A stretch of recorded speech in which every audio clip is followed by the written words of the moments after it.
Yeah, baby. Yeah. The Mac is back with another video. Hello, the initiated. My name is Marcus Junikala, and today is a big day because we are checking out the Circles plugin by, I guess it's now called Circles Audio, previously known to me as Circles Drum Samples. To learn more about this, let's go to the website. So I've checked out many Circles drum samples or sample libraries before, and they are absolutely among some of the best, like drum kit based. There we go. Anyway, drum kit based samples you can have, and they're very loved among many, kind of being like a secret magical tool among some creators, but I would say by now quite well known among producers. What is this thing? Well, let's keep reading. So again, this is now just called Circles, apparently, and as you can see from the website address, it's Circles Audio now. So I'm guessing Circles Drum Samples is probably, I don't know, going to the side. I don't know, maybe it's not, but Circles are drum sounds superpowered. The Circles plugin is a modern drum instrument built to house the entire Circles ecosystem. Browse, shape, and play multi-sample drums with speed, depth, and total control. So, again, really great drum sampling, but before they really put the samples together into kits, I guess you could call them, for different samplers. So I personally used them in Contact, as I think probably most people did, which is perfectly fine. But with that approach, it's definitely, in terms of the logistics of your process, or I guess, let's go with that. Pulling samples in and out, opening libraries, finding the right thing is definitely more tedious with that approach, even with meticulous folder management, as I'm sure we all do, right? Still takes more time, and we'll do it because the samples are that good. We'll see, we'll go through the trouble as musicians and music producers because it's worth it. Ultimately, it just, at the end of the day, sound is what matters the most. But I have been yearning for something like this to come out. Now, full transparency, I know Stefan from Circles Drum Samples. So I know these people, or I know him, I should say. Probably has a bunch of collaborators. So he is my friend, you should know that. But as always, I will always give you my authentic impressions. And I will also say that I came to know him because I bought Circles Drum Samples and I liked them. And I think somewhere in there I invited him on my podcast, and then we kind of got to know each other a bit better. But that should be said, just so that you know where things stand. So, because of this relationship, I did know for quite a while that this was in development, and to me it made complete sense, because if I was building great samples and then kind of being at the mercy of different samplers and then trying to figure out, like, how can I make the workflow better for my customers, how can I get all of my work into one cohesive place, I was very excited to hear that he was working on this, because it makes a lot of sense. But let's continue on this web page here. Go from dead to huge. One of the biggest things, which actually propelled probably Circles Drum Samples to the place where they are today, are the dead samples. And this is something we discussed on the podcast episode, but it's a remarkably, even still today, kind of a difficult thing to get. I mean, anybody who records drums in any kind of a band context goes through the realization of like really deadening your drum sounds, of being like, ooh, that's interesting, that's cool, that's very controlled. But you wouldn't hear that in almost any drum sample library or drum instrument, virtual instrument.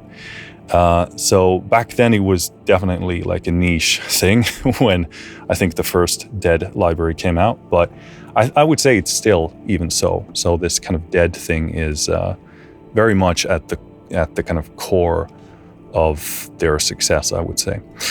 But in this one, mic control, full access to all of our room mics from every session. Easily dial in the perfect blend of Dead drums and room sound for each kit piece. So this is really cool because they've obviously had those samples in storage, but now they, in this new instrument, have more possibilities to bring that to life and give people more flexibility to work with. There's a video to see mic control in action. Obviously, we're not going to check it out here, but go do that if it interests you. Shape each piece. Effects. Independently control each kit piece. Pitch, width, velocity, mic levels, tone, transient shaper, delay, reverb, drive, choke groups. That sounds like that might be. Some people like that. Volume and pan. And this is interesting because now they're in their own instrument, so I don't actually know where the effects come from, whether they, did a license with a third party or whether they made them themselves, because obviously once they go out of something like Kontakt, you don't have those effects at your disposal anymore, at least without maybe like a license to use them. I don't know, but we'll have to see. So coming into one of the best parts of this, load kits fast. So browse libraries, presets, samples, and beats from one focused view. Ka-ching! Start with a full kit, swap individual sounds, audition drums quickly, and pull inspiration from built-in MIDI beats without breaking your flow. So this is really cool because I love so many different aspects from different Circles drum samples libraries. And again, combining those. Previously in Kontakt, not in Kontakt, but in my DAW, I would need to have multiple instances of Kontakt and then, introduce a snare from this kit and a kick from this kit. So this is really, really cool to be able to do it immediately without the hassle. So this is super, super good. Make it your own mixer. Dial in every sound with per channel volume, mic blend, panning, and output routing. Send each piece to your DAW and shape it further with your favorite plugins. Cool. So nice built-in mixer. So I guess this is the base version of Circles. Comes loaded with 4 included libraries. So this would be Dead Digital, Dead Volume 3, Digi, and Dead Hi-Fi. Okay, cool. Compatibility AAX, AU, and VST3. Works in major DAWs, including Pro Tools, Logic, Ableton Live, and more. And I want to click this here because then you see these different options in here. So I'm not logged in, I don't think. Am I? Oh shit, I am. Fuck. I'm gonna just edit that out from there. I'm just checking if my camera is overheating, but it seems like not. So the core version is $129. I actually haven't taken any time aside to think about that, but to me the pricing strikes as less than I expected. So that's the core version. Then you get the complete version, which is Seems like I don't know if 600 is supposed to be the full value here, or if this is like a limited time thing. I'm getting the impression from this that it's expressing the full value, and the full price for the complete set is $349. Own everything now or rent to own. Okay, rent to own, really nice, because that does expand your potential pool for buyers. So yeah, that includes everything. Dead Hi-Fi, Dead Volume 3, Dead Digital, Bang, Digi, Circles 1990, Dust, Huge Indie 1980, 2000, Dead Volume 1, 2, Dead 1973, Dead 1977, Dead 1980, and Dirt. Okay, so cool. It's a lot of stuff coming soon. All right, cool. Let's go back to this previous page here. And I think, okay, there are some features here, but we basically covered all of this already. Kind of just summing it up over there. And that's about it. That's the website. Let's go back to the DAW here. So I will start off by saying that my expectations for this are quite high, because I know the samples really well. I haven't played every single sample library or pack that they've created before, but I think I have played most of them. So the ones I've played so far are the ones I've either owned or demoed later on. So they're the ones that I'm personally most interested in. But so I know the sampling pedigree, I know the sound, I know the legacy, and based on that, if that all is brought to bear into one thing, I think it can be something really, really competitive and something really, really convenient and magical.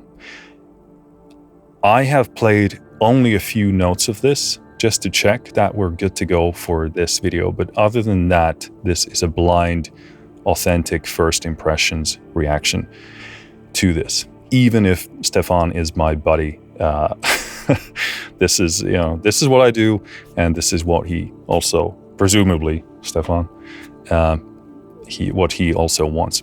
So what is the plan today? Because again, we're not going to be covering each and every single sample here. That's not going to be the agenda. I'm going to try and play as much of this thing here as possible, meaning as many of the samples as possible.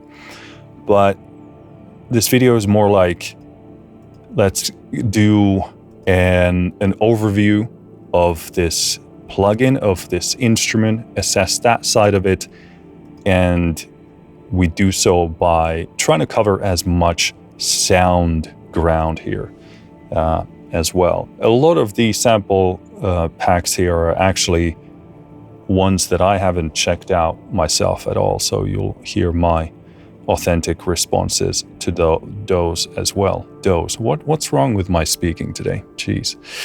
So I think I've checked out 1980. I've checked out 1973. Have I checked out 77? I don't think so. And I've checked out Dead Volume 1 and 2 and 3, I think. And maybe Dirt. I think that's it. So that's kind of what I already know going into this one. So the agenda is to play as much of this as possible to you, as many different sample packs as possible, and also assess how this instrument, this interface, this ecosystem works. Jeez, this speaking is really bad.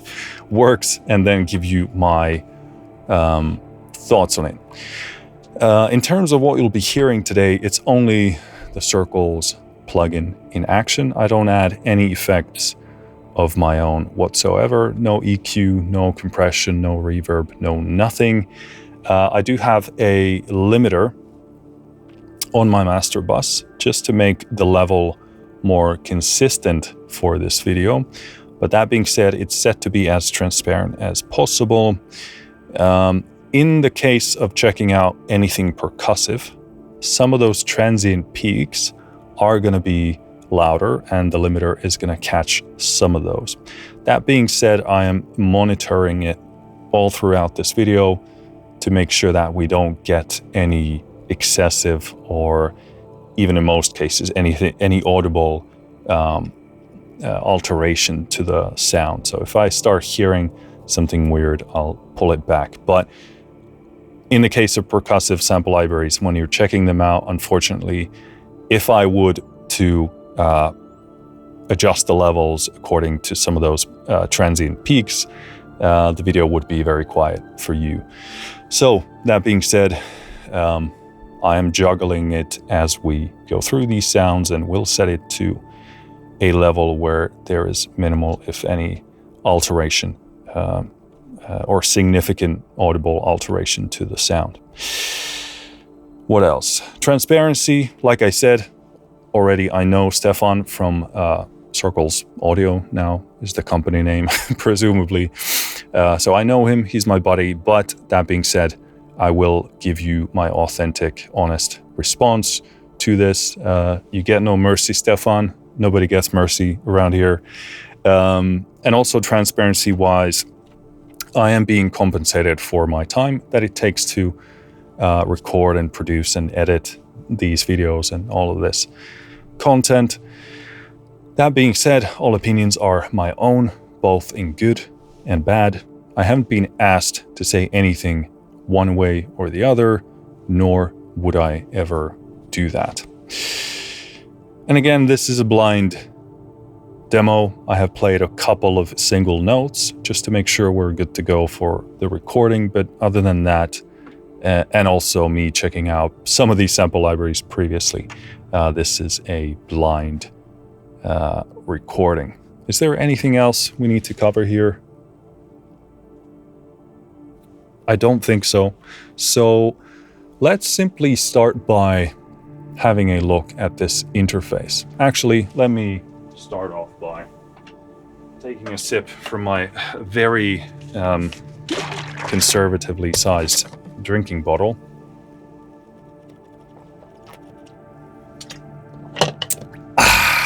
There we go. Don't want to get that dry mouth syndrome.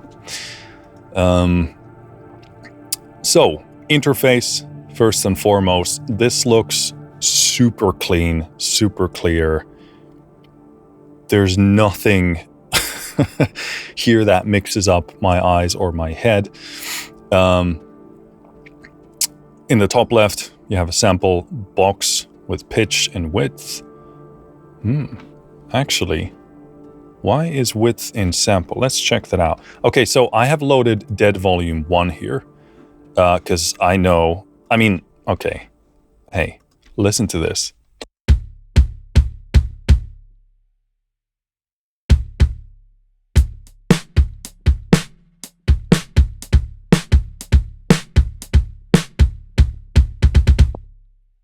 Listen to that kick.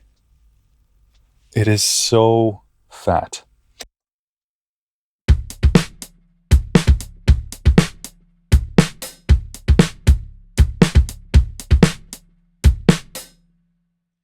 Excellent kit. Width. I'm presuming this is like stereo field, but let's see.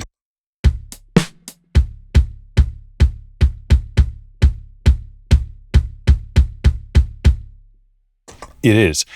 So what's important to understand here is that we are looking at controls for this individual sample, not the whole kit.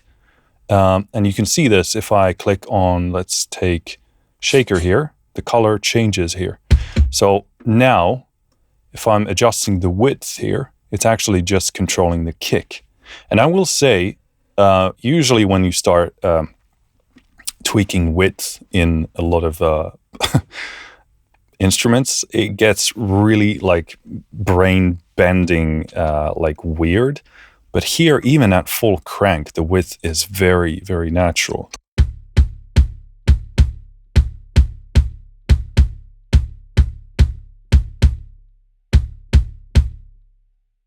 So that's super tastefully done. There's no part of the spectrum that is like excessive or, again, brain bending. So that's super, super cool. Big knob mic mixer. So here, I'm guessing this is the dead sound. Yeah. So here, maybe. Okay, yeah, my bad. Because I was hovering on it, then it gives you numbers. But if I don't hover on the box, it says direct room. So that's good. I'm wondering whether, okay, so if you're moving it, it kind of returns back. But if I'm on the knob, it gives values. I guess that makes sense. I was going to be critical about whether you should always see what's direct and what is room. I probably would still err on that side and have the value here maybe be displayed next to it or above it, because this can confuse somebody if they're not paying attention to that. But still. But okay, so this is the most roomy sound.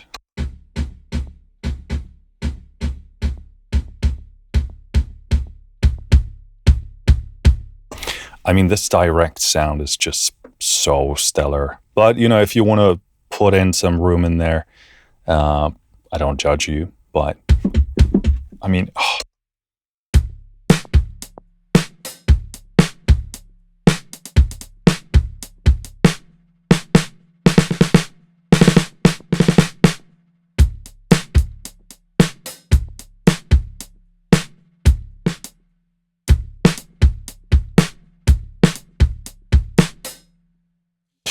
Anyway, just getting sucked in by that tone. Okay, so we have a tone control.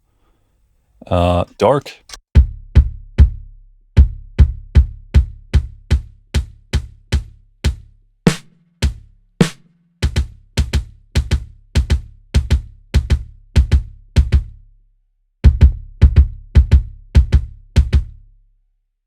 So again, this is really tastefully done, really good, because, I mean, this is getting better across the industry, but it used to be the case that tone would basically just give you like a kind of exaggerated, brittle, like high shelf push. But I'm so happy a lot more companies these days understand that doesn't really fly anymore. So they need to be like musically relevant controls of how they shape and change the sound. So this sounds excellent. It sounds really, really tasteful. Again, whether I go to the extremes or not, it's still going to sound coherent, tasteful. It might be the wrong choice, might be the right choice for your sound, but it's still going to sound good. So we have a shaper here.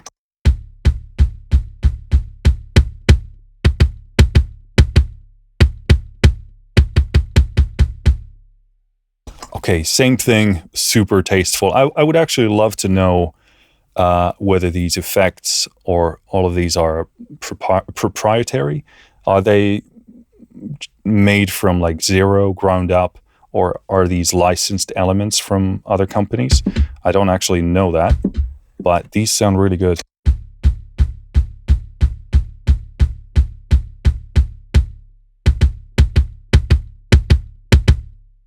I mean, even at full range, this is still, it might be too much, but it's not like excessive. It's just like very snappy. A little bit difficult here to balance with the limiter there. Let me try and balance this.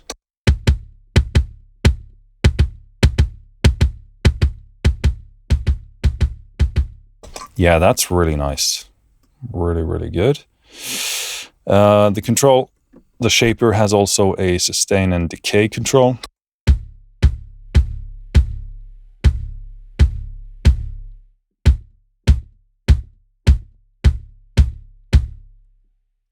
That's so good. You can go even deader here if you want. That is really nice. And also this kind of like, in this case, emulates a bit more like resonance, because the shaper forces the sound to sustain longer. So it kind of creates a more like a resonant sounding kick drum, if that's what you're after. And decay.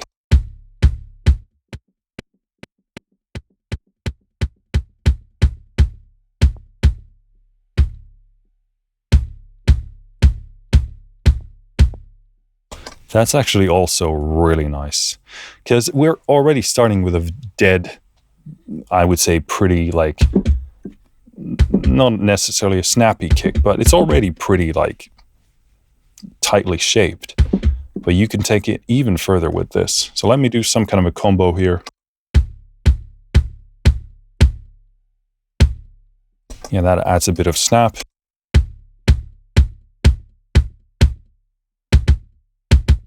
So you can make it even more dead. One thing that I'm noticing here is maybe an on-off button would be nice, especially for something like the shaper. So I could kind of A/B fast and quickly, whether it's like a better change or not. Because now I would, yeah, I can't see if I can do that. But that sounds really, really good. We have some send effects to the delay and the reverb. Okay, so now the delay sounds like it's set to be something very short, and that's why it becomes phasey. And then reverb.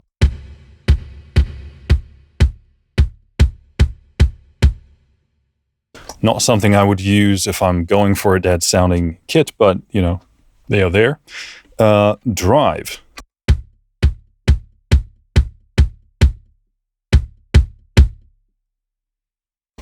Again, let me pull back on the limiter a bit.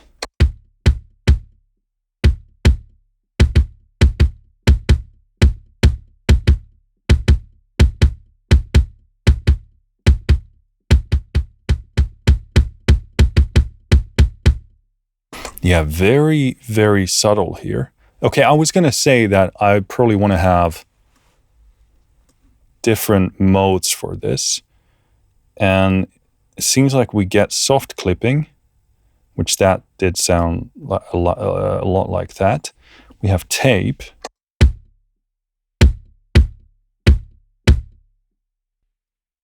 And then we have harmonic.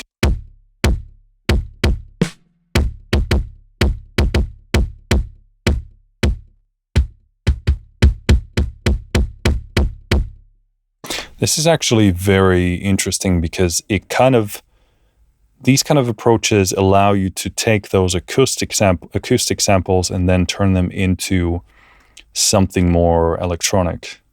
So maybe even expanding some of this aspect in this instrument would, give it a more like exponential different use cases.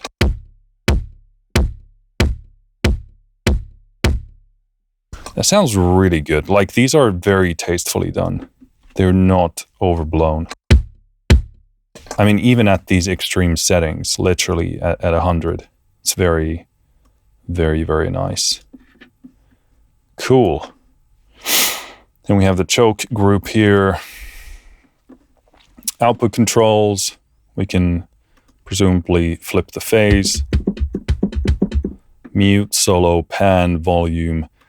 Master box here with pitch and volume and a bit of a meter there. And send effects are in here, so delay, reverb, as we saw in the middle there. Cool. And of course, at the bottom, I think we should have covered the interface first, but I guess we're going one by one here. So again, to be clear, this is the sample page in here. So in this middle darker gray bar here, we have 3 tabs, and this is the sample tab where indeed you click on a sample that you want to tweak, and you do the controls per the sample in question. You also have the library tab where you probably go first thing when you're opening this thing up. On the left, you have a browser with all of your circles, drum packs, I guess is the term here. And you can click on it, and in there you can choose between presets, individual samples, or beats, which are draggable into your DAW.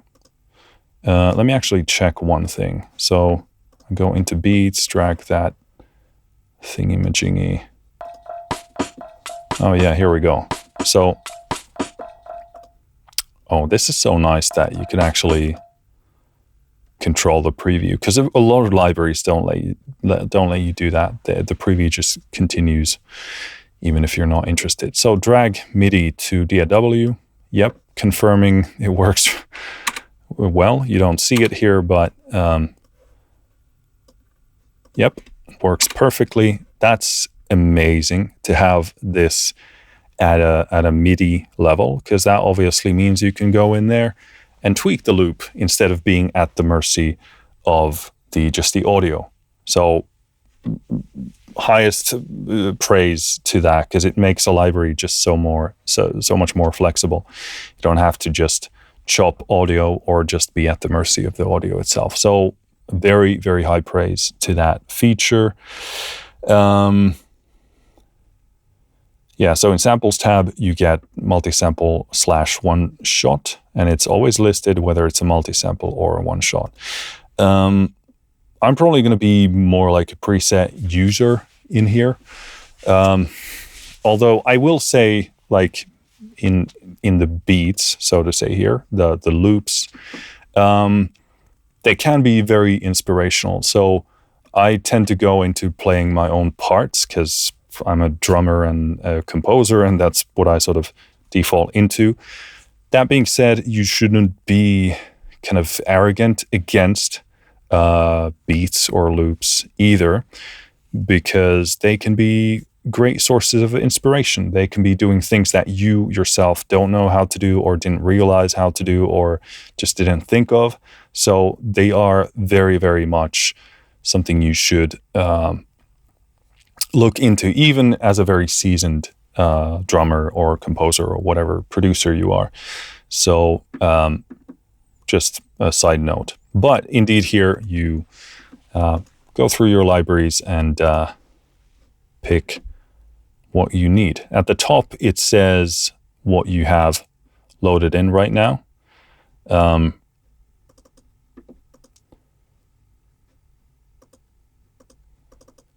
Yeah, you got to double click that for the change to happen.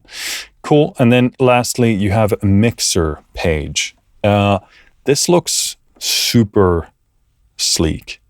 This page especially is kind of like a very like DAW worthy looking thing. This looks very nice, super clean. I like this a lot. So at the top, you see your channel numbers, you see what's on the channel, and then you have this AB control, which is mic control. So let me go in here. So if in the mixer window here, I move this mic from A to B, and I go back to the kick page, oh, sorry, here, you can see that the mic mixer has moved over here. So again, if I put it in the middle, in the mixer window, it's going to be in the middle here. And again, if I pull it all the way to the left, it's going to be all the way to the left here, meaning direct mic. So very nice, super convenient, fast thing. You don't need to go necessarily into each individual sample page to make those changes, you can just do them on the mixer page. So very nice, very considered. Obviously, volume control, pan control, mute, solo, phase, flipping. Good stuff. Super clear, very nice to look at. But yeah, basic stuff. So that's the layout. That's how it is. I love that this is super clean, super simple. Not once looking at this thing have I struggled to locate anything. It's just very easy on the eye, very easy to find what I'm looking for. Super, super good. Also in the box here on the right, you get a save, new kit settings. Let's go into settings here. Cool. Content location, MIDI offset. All right, nice. Yeah, this is a really nice interface. I somehow maybe expected a bit more like stuff, like because even here in the circles branding is very minimal here. Here on the middle bar on the left. So I maybe like wanted or expected more of that, but thinking about this, they've clearly gone like user first. I don't know why I expected more branding. I actually don't know why, but this is very user first. It's almost like they don't even it seems like they don't want to make a big deal out of who they are.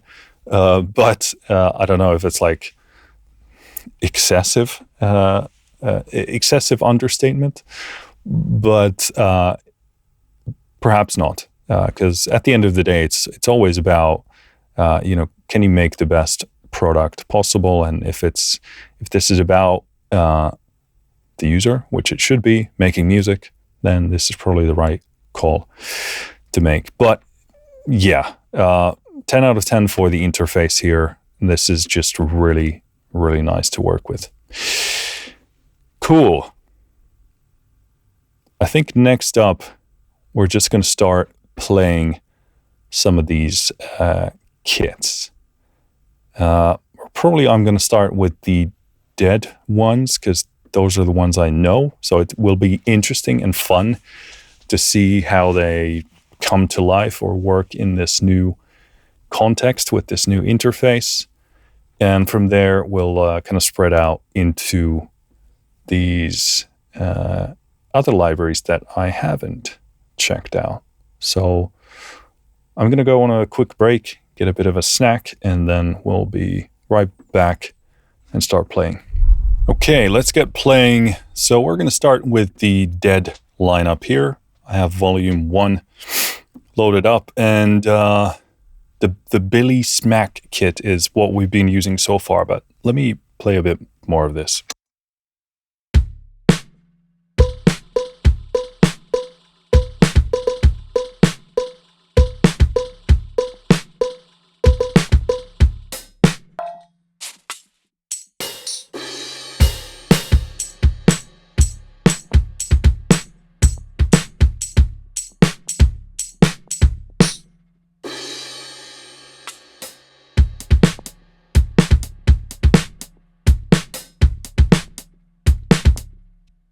Yeah, I think that kick is just like one of the all-time best ones. I'm just gonna kind of plow through these.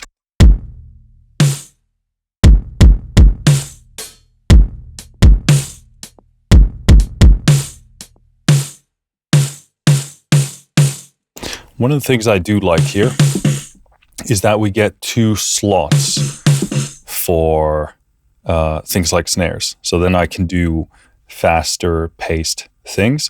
I would like to have like a doubling, dedicated doubling key slot for this instrument as well, because that would make a lot of like fast playing very nice. So what those things do is basically, let's say this B note here. Can you even see this on my keyboard? Yes, you can. This could be like a doubling note. So whatever note I play before it, that snare, for example, this B would play that same sample. So then I could do like very fast playing here.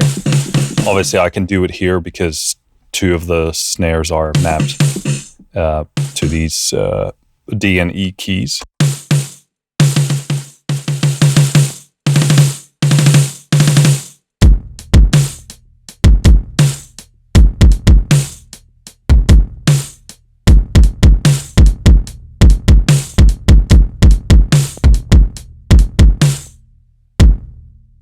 Well, that goes really, really hard.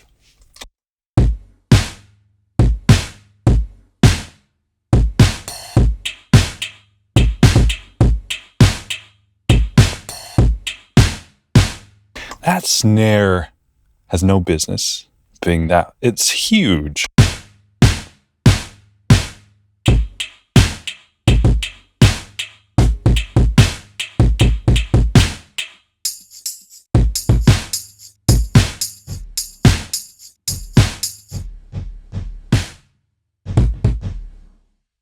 So let me check one thing. So if I go to the sample page,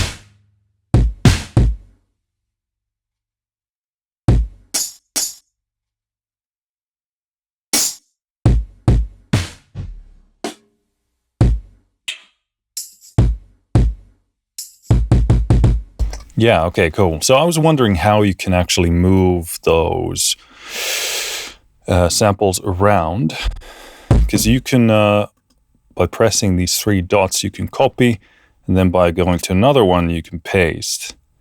So that's really good, because then I can do... Let's take a different kick for that. Let's go back to the Billy Smack, and this shaker here, I'm gonna copy that kick and paste it here. There we go.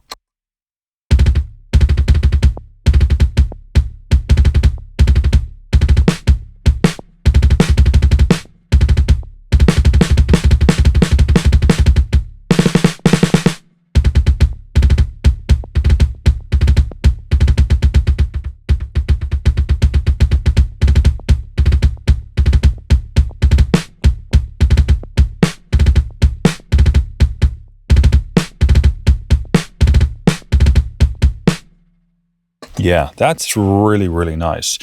What I don't see here... Okay, good. Yeah, this is what I was wondering, because they say you can take anything from anywhere and drag it onto a note here, or a pad. So just for the sake of testing this, let's go to Dead Hi-Fi. Let's go to... let's do something, let's do a kick here. Nice, so I can drag that presumably here. Oh.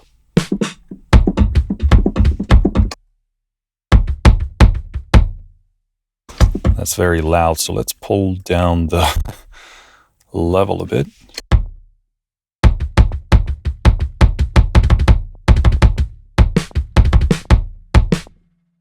Obviously, that makes no musical sense here. I would never do that, actually. But just to test the process, that's actually very nice. At first, I was like, how do I do that? Do I do it through the pads? But then I realized, okay, maybe if I go to the sample itself, this makes complete sense. Then this is actually a far better layout, because then I can always think about, okay, want to change a sample, maybe go to the samples page. And then when you're hovering on there, that's one of my, maybe this, maybe already when I'm hovering on this, it could say drag to pad. But apparently here it needs me to preview or click on the thing to recognize what I want to do with it. So maybe as I'm already hovering on here, it could be like a nicer interface thing to be able to straight away see that drag to pad and just go faster that way, in case you already know what you're looking for. So yeah, very cool. That makes perfect sense. The workflow is super, super nice. So cool. Now we know how that works. Let's go to Monster Smack Kit.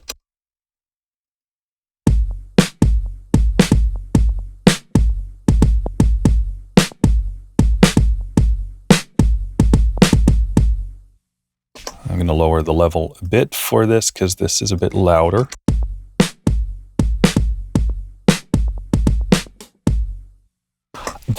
It's remarkable how kind of like the kick sounds small, but it's really punchy. Let me see if this one actually has, yeah, there's even no shaper work done on this one. This is really good. It's kind of like thin sounding, but when you play it, it seems like very cohesive.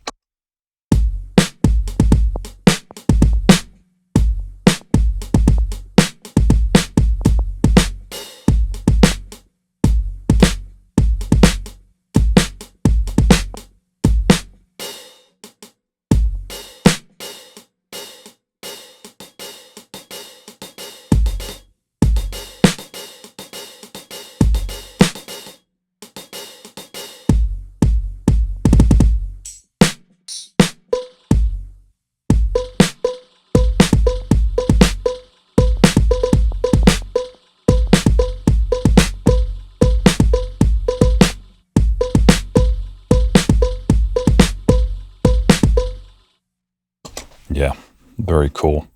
I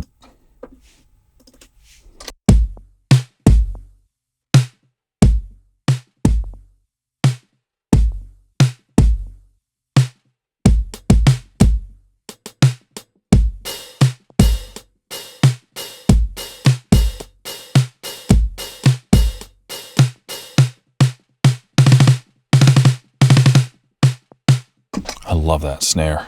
The thing about this is so nice that you can just go through the different presets, find things you like, and then just like compile your own sounds, and then you can save the kit.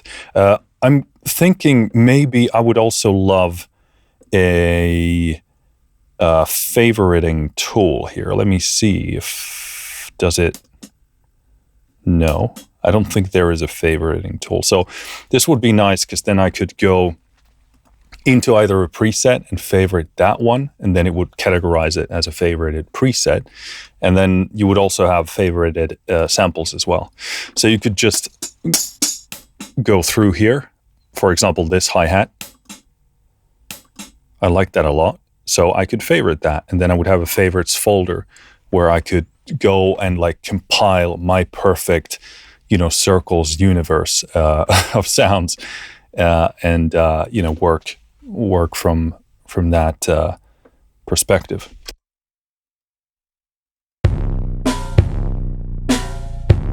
Oh my God, that snare!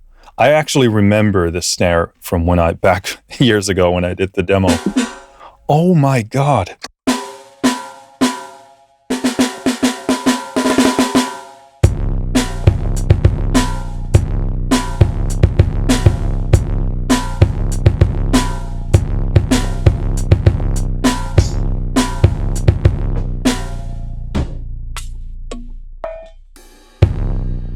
And that kick also, I mean, geez.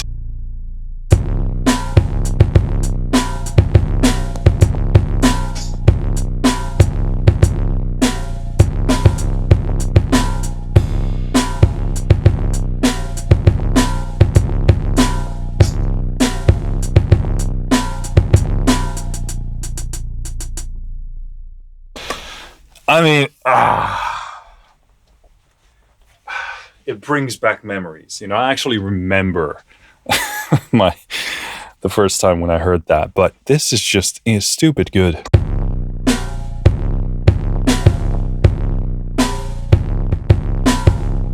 I would want to pair that with like a nice tambourine or cowbell or something like bing, bing. Let's go with that. Ooh, bell.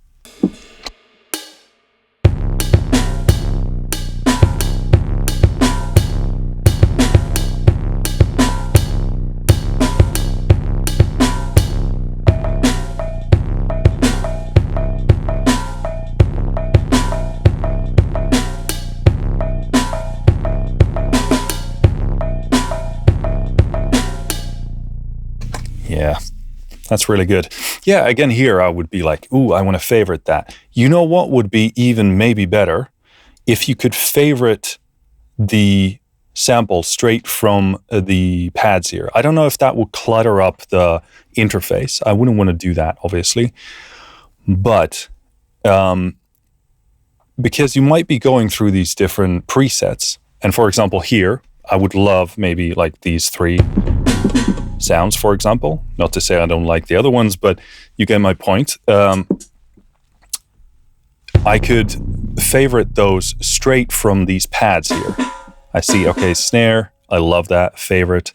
And then it would be favorited in a favorite folder in the samples page here. So that would be really nice because that would be really fast. Then I don't have to go into the samples folder to do that. To be fair, when you go in here, you have the library selected, so it wouldn't be too slow.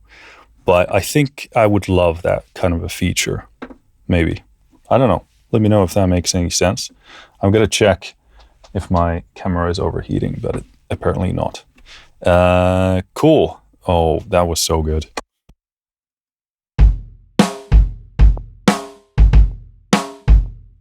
Oh! I mean, the kick is kind of like unassuming at first. It's kind of quite roomy. Very nice puffy low end. Let me actually open my scope here so I can...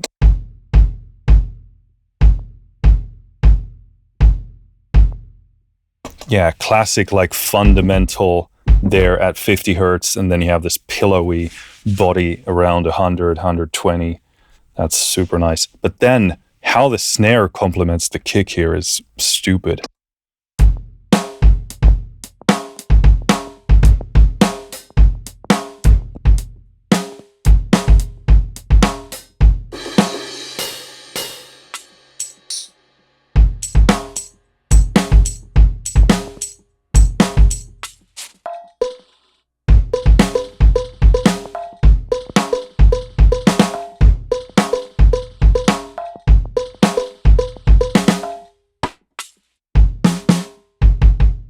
Yeah, this is really good. One thing that I want to do here, just to kind of explore this engine here.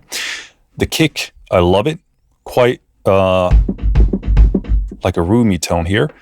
Interestingly enough, it seems like the mic here is biased very strongly towards the direct mic. So let me listen to that.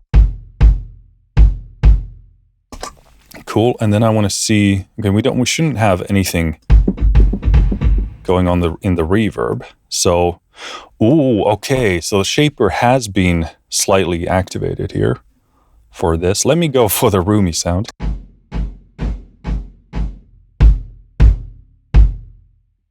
Okay, so that's really cool. I can hear that difference very clearly. So it's still, while we're close mic'd, it's still kind of obviously a more resonant kick drum, but it does kind of capture the, like there's that back decay is a bit roomy there.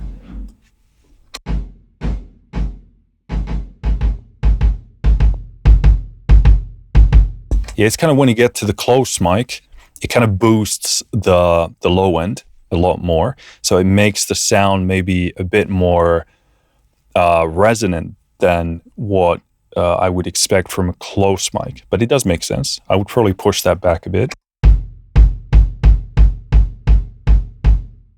it becomes a bit more focused actually when you move to more of a bit of a roomy mix.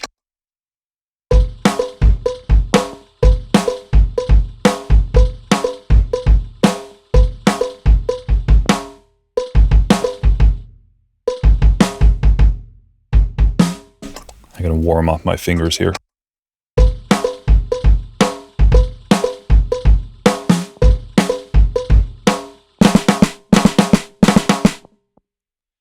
Yeah. Okay. Really cool. I mean, we're going to do this all day if I'm going to take this approach.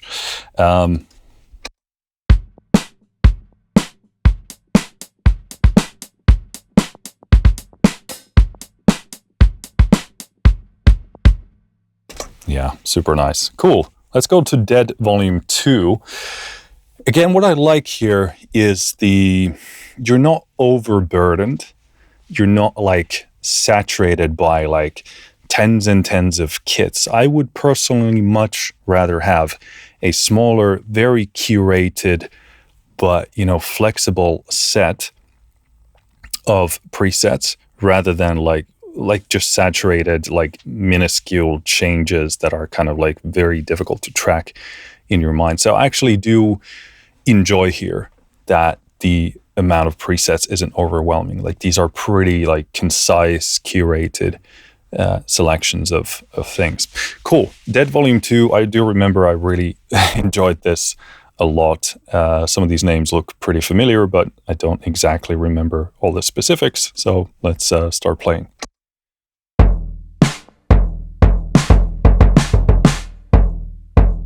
Oh, that's a nice resonant kick. I'm going to pull back I don't want to squash too much of the sound here, but we do need to kind of find a nice balance between level and retaining the sound.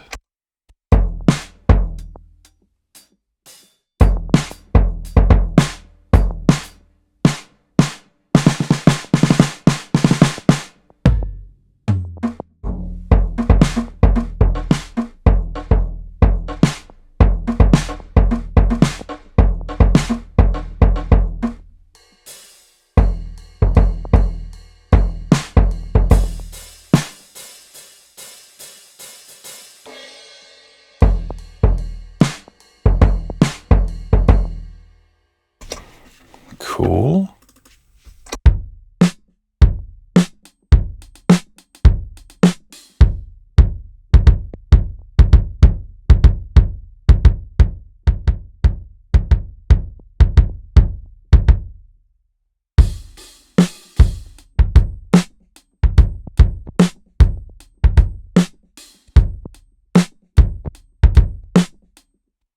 Here I can clearly hear that the hi-hats, to my taste, are a bit quieter than what I would go for. Like compared to Dead 1, these are a lot quieter.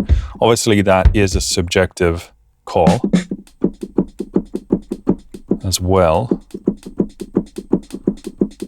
But that's why the mixer page exists.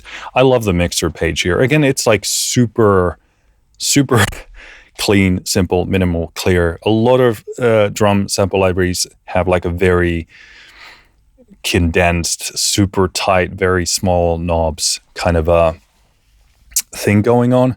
And they are very, very, very difficult to and unpleasant to work with. This literally feels like I'm using a DAW here. So that's a pretty high praise because those interfaces tend to be more optimized and worked. And a lot of like other drum sample libraries go for that. They try and look like a console, but then there's not enough space in the interface and it's like really cluttered and weird. And so, yeah.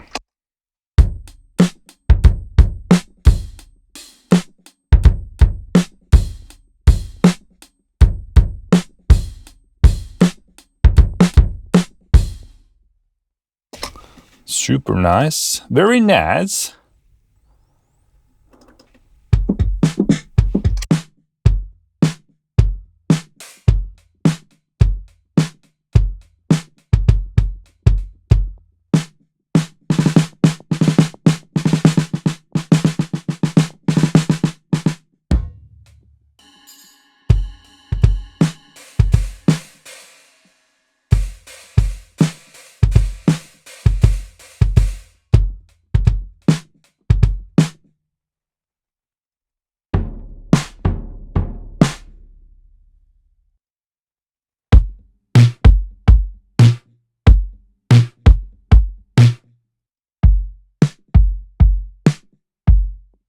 Yeah, Dead 2 definitely has more like a rounder, more lower end focused tone to it. Let's go to Dead Volume 3. Interesting. I don't have, like, I have no memory of this place. No memory of these specifics of... I remember I did check out Volume 3. Did I? I did? Yes. Ooh, bit of like a crackle type of a thing there.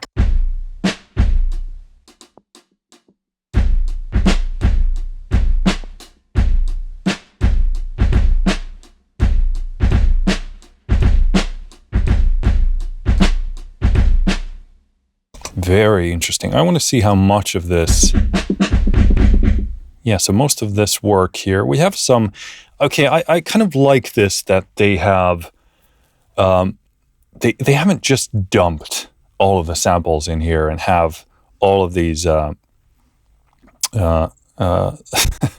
sounds as in kind of a default format here. So again, I just want to check that I'm not talking out of my butt here. Yeah, cool. Just want to make sure that it's not just, weren't some of my weird previous settings here. Yeah, so that's very nice, because it means that they, obviously they import the samples into the engine, they map them out, and then they go through them and see, like, how can we improve this? How can we enhance this? How can we change this? Which really gives, obviously, an entirely different dimension to the samples from just owning the sample packs from before.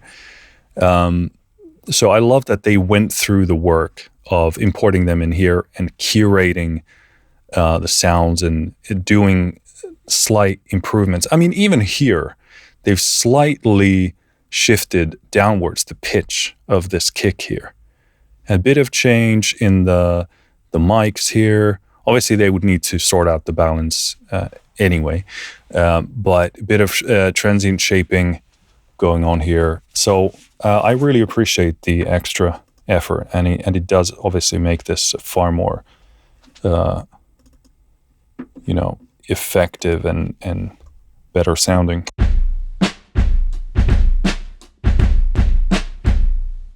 This would be really good for like some old school hip hop stuff and lo-fi as well.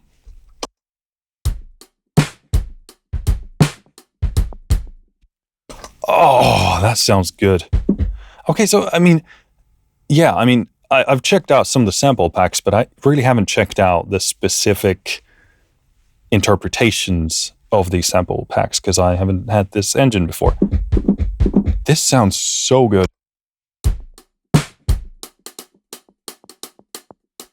Okay, there's a lot of really genius stuff here. The hi-hat here.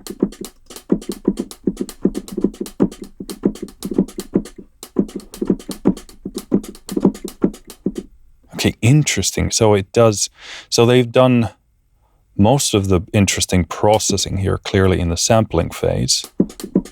This has a nice crispiness to it, and the imaging here is beautiful on this sample. And the kick, puffy, low, this is very unassuming.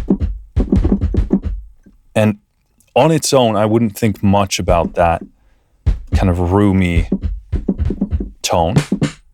But with this very upfront snare,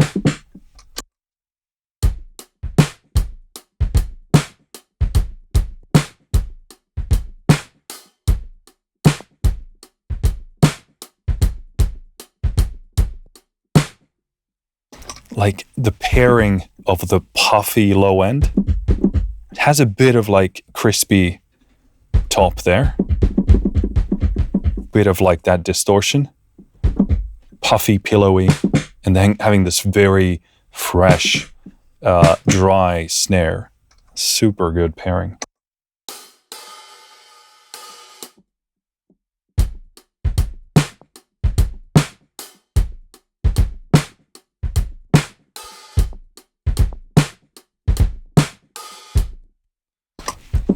I'm gonna bump this level up a bit more.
My fingers are messing up. It's not my fault, it's my fingers.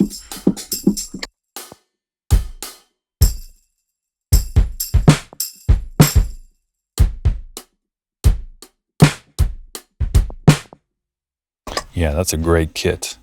Yeah, I'm definitely wanting that favoriting feature and folder thing here because, yeah, there's just so much here to take note of and track.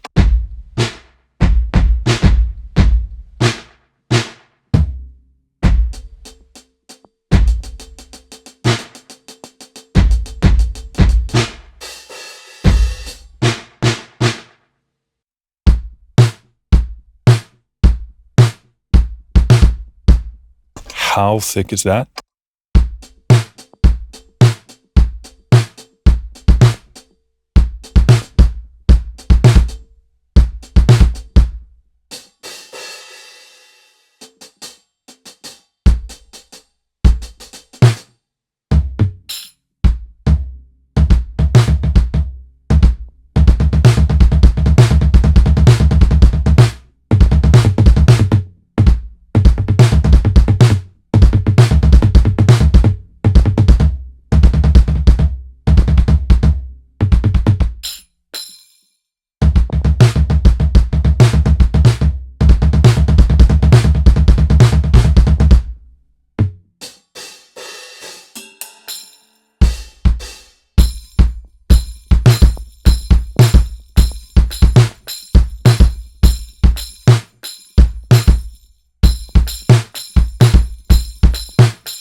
Really good. Oh, how good is that snare?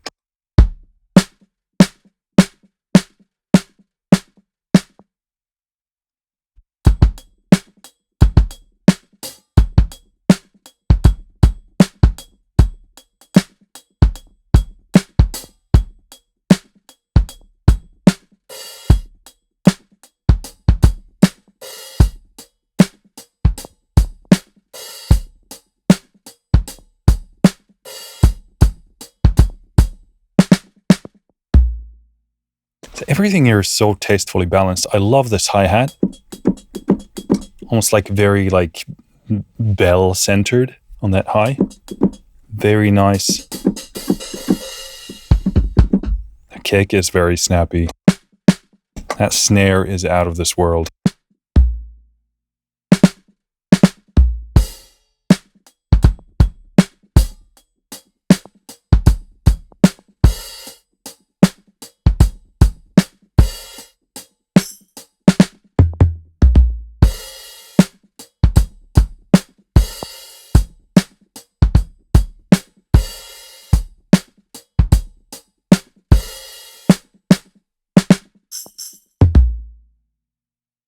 So good. That would be so good for like lo-fi, for example. But I mean, obviously there's so much this can do.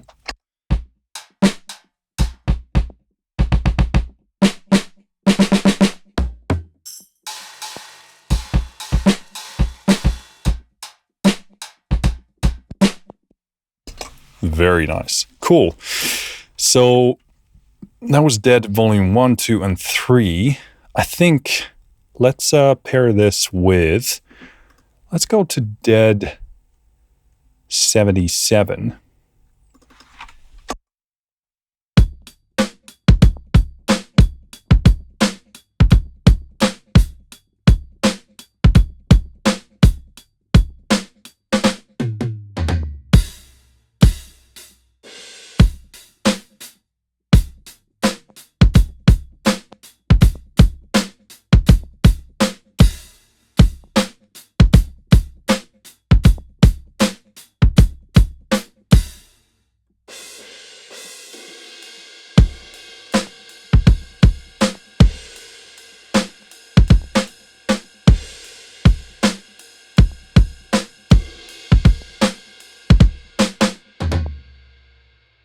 I mean, just the pairing of everything is so optimized. It's so balanced. It's so so polished, very mature. I mean, just the tiny changes in the tones and how they complement one another. Like even this hi-hat gives context to the kick and the snare.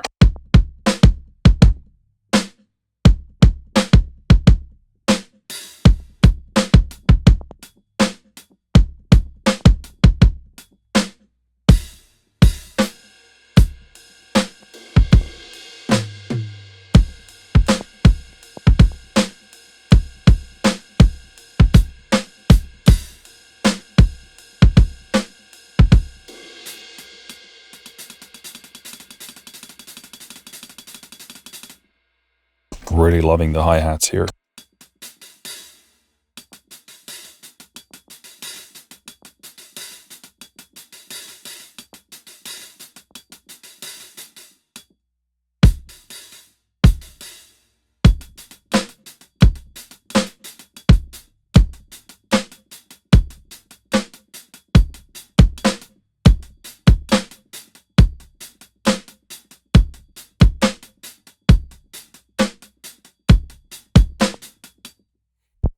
Yeah, I'm a bit rusty. I haven't been playing enough lately. Too little music and too much other work.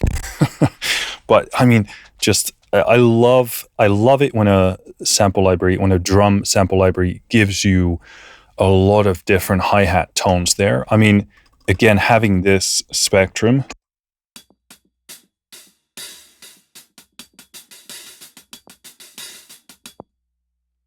That's someone who understands drums, who understands tone. Having that much to work with makes a huge difference in your, obviously your drum parts, but your hi-hat parts especially. And it just gives so much more flexibility. So yeah, I really appreciate that.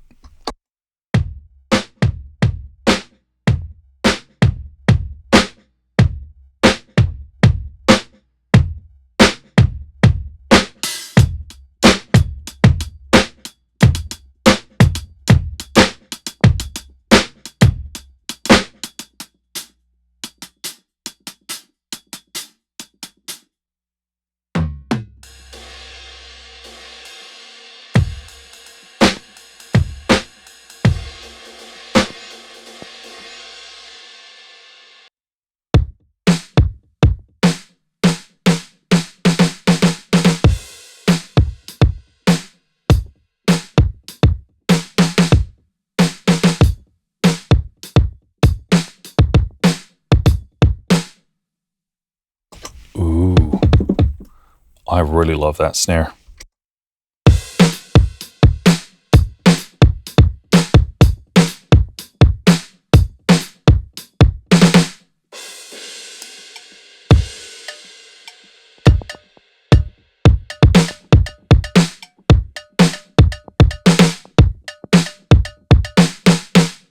Here, I think the snare is a bit too loud to my taste.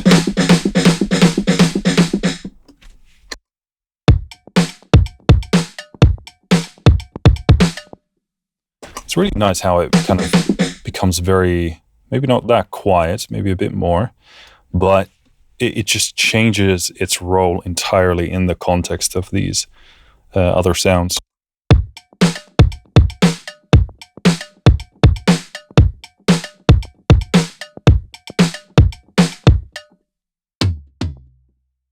Like suddenly these clicky cowbell things come to the forefront with that kick.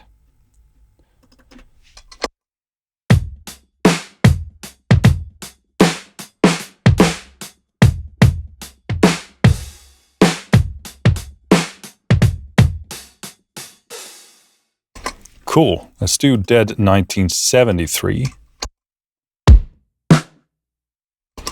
It's a bit loud. Don't want to squash that sound.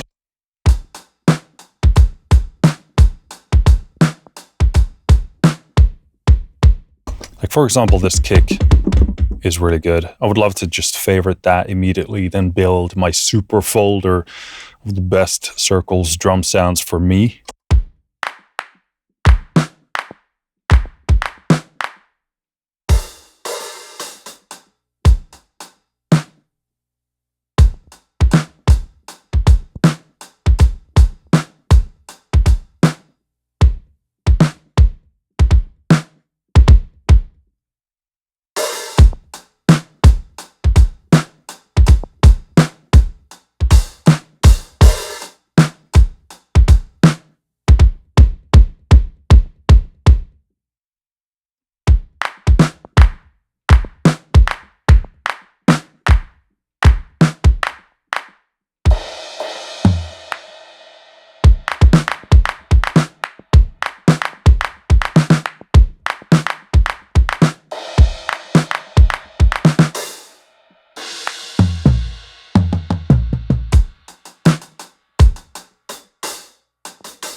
Yeah, again, same thing here with the hi-hats. It's just so nice to have so much texture.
Cool. Do we have another dead kit here? We have Dead Digital. I don't think I've actually checked out this one, so shall be interesting.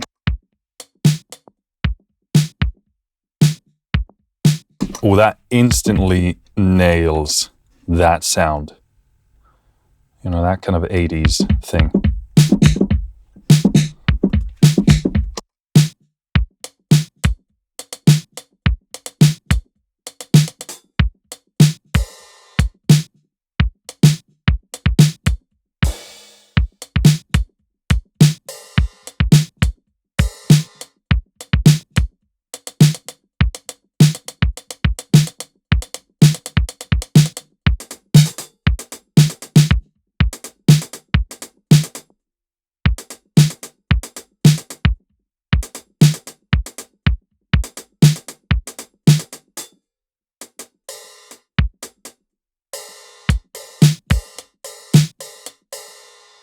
This is really, really good sound. So let me see. Real hi-hats paired with iconic LM2 and XD drum machine samples. Cool.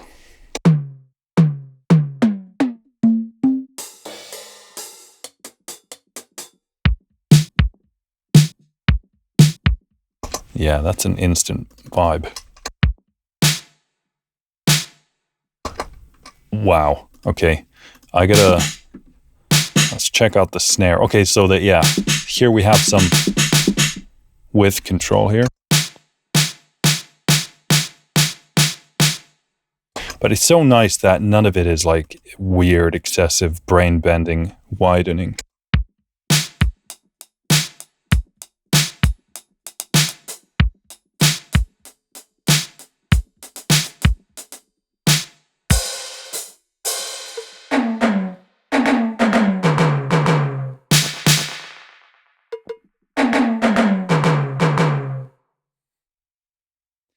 Let's just leave it at that.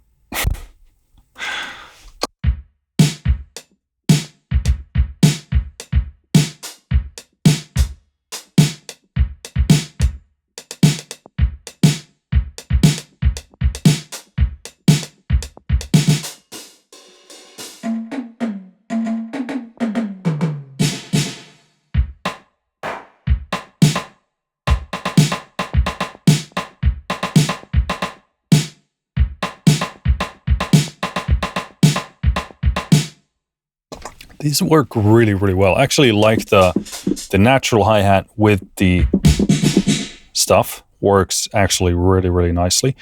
And these nail this sound of an era in a way that is very pleasant and not like... No, cheesy is not the word that I'm looking for, but sometimes the sounds are kind of like weird, brittle interpretations of the sound, but they don't really capture the essence. And these ones really feel like hearty, you know, like they have heart, you know.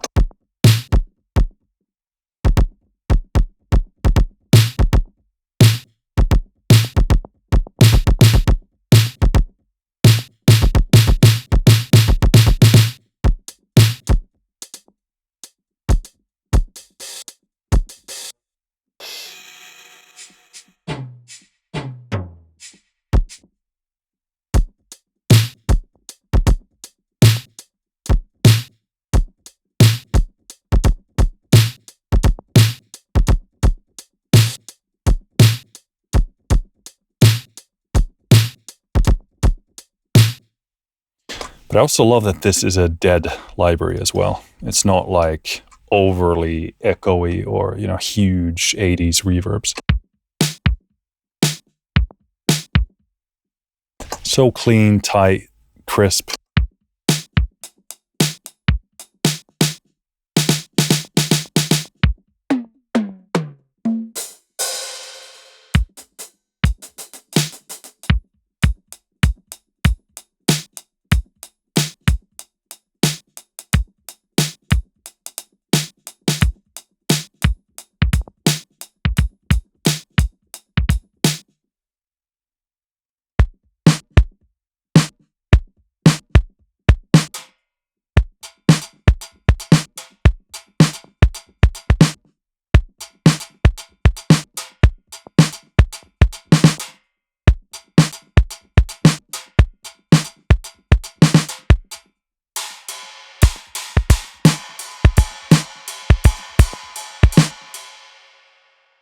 What's wrong with my fingers? Maybe my blood sugar is a bit too low.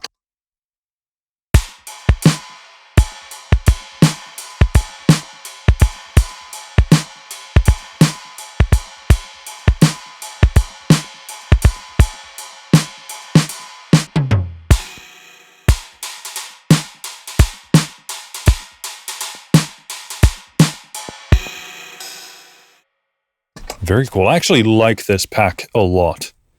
Very, very, very strong showing.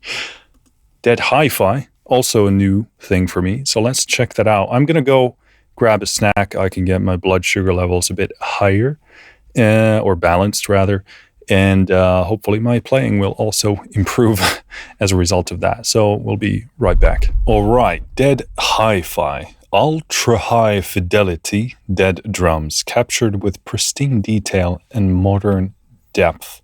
This is actually a really interesting concept because so far the Dead sound, I mean, apart from Dead Digital, has been like a darker tone and a bit like, it's by no means a lo-fi thing, but it tends to be like more analog, a bit like vintage leaning, a bit of a darker tone. So this will actually be very interesting to check out.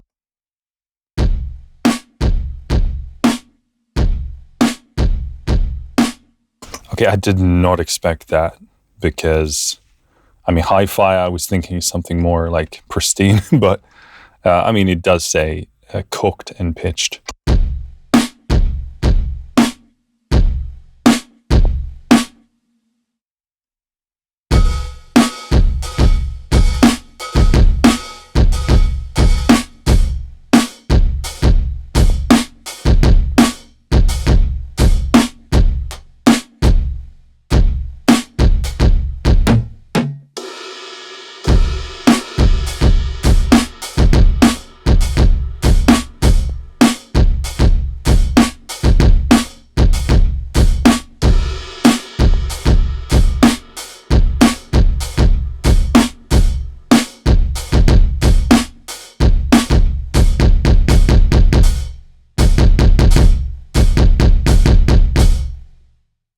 Wrong with my playing today?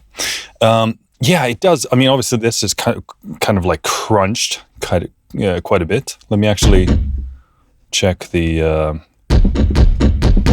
okay, yeah, so we do have some harmonic drive here. Yeah, quite a bit. But it does have a very like open, airy sound. Let's check out these other ones.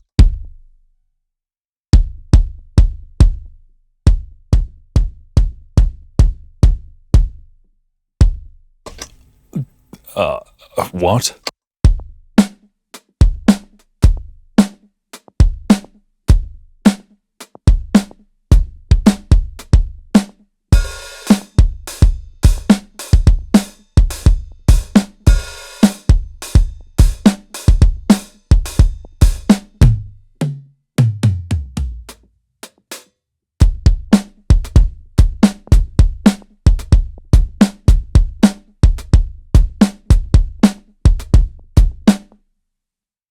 That kick feels like it just occupies my entire world. It's really punchy, but the low, let me open my scope here again. You should see that on the scope. It's like a beautiful swoop from like, what's that? Like 800 hertz downwards, like a beautiful, like almost like filtery scoop down. And then we have a massive presence like at 40 hertz, and then you get the sub harmonics there. But it's like a beautiful swoop there. That's why it sounds so comprehensive and big.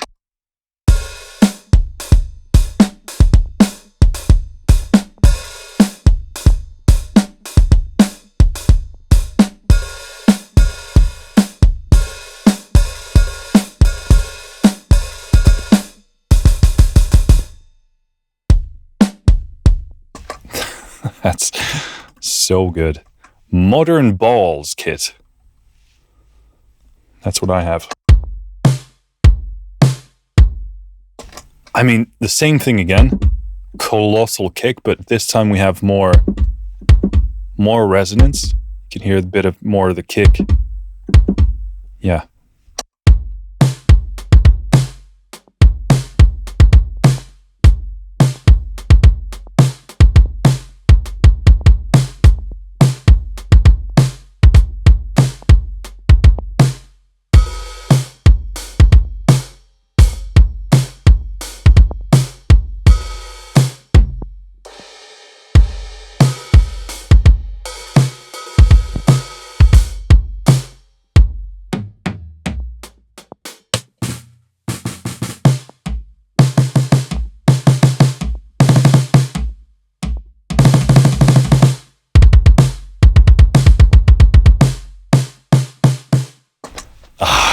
That is so good.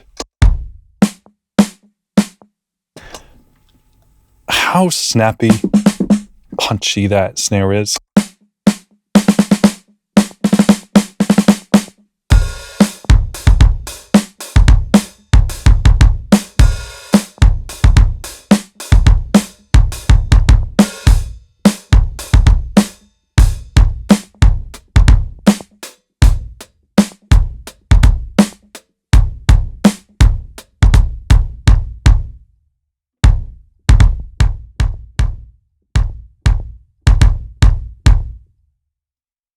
Yeah, so I'm trying to balance some of the levels with while just still keeping it transparent. I mean, this is insanely good.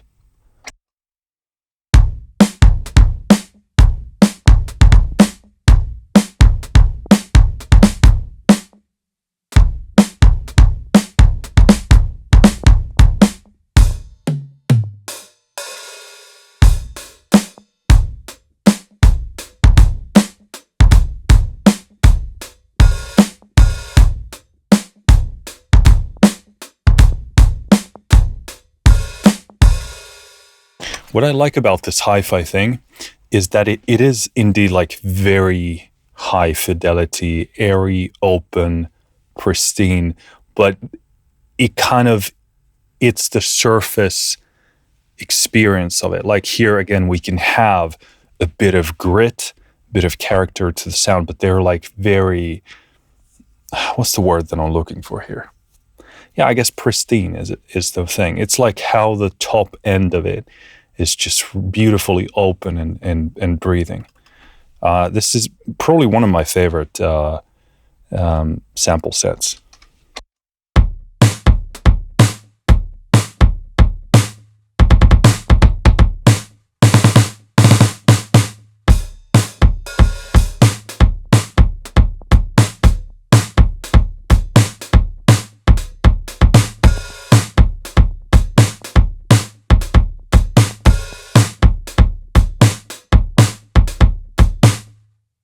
So nice. Again, these are like, there's a lot of grit to this, but it's just so like upfront and meticulously polished. Really nice. This makes me wish that I had a electronic drum kit. I could just hook in the MIDI and play these myself, because that would be optimal. Definitely better with my hands than I am finger drumming. That would be a lot of fun. Maybe someday.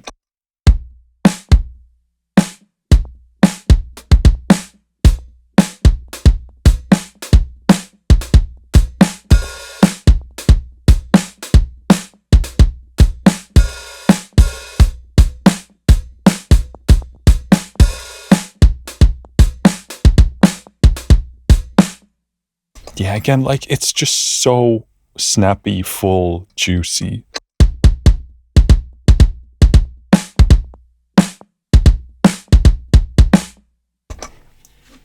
Insanely good.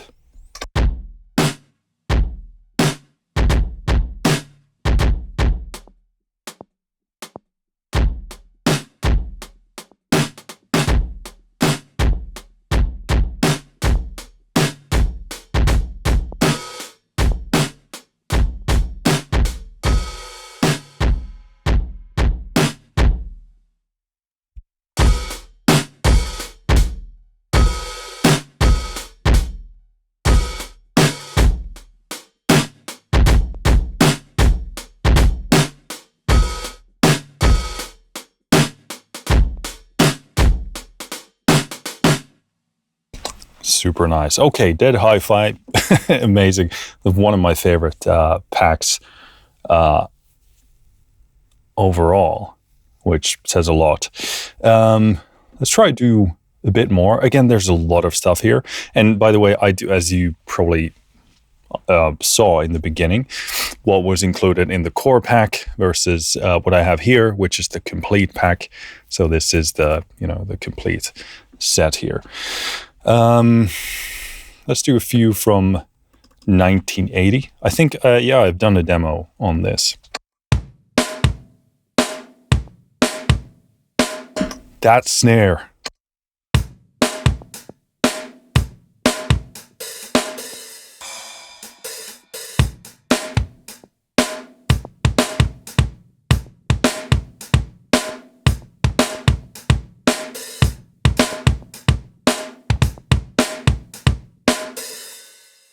Oh my Lord. That's so good.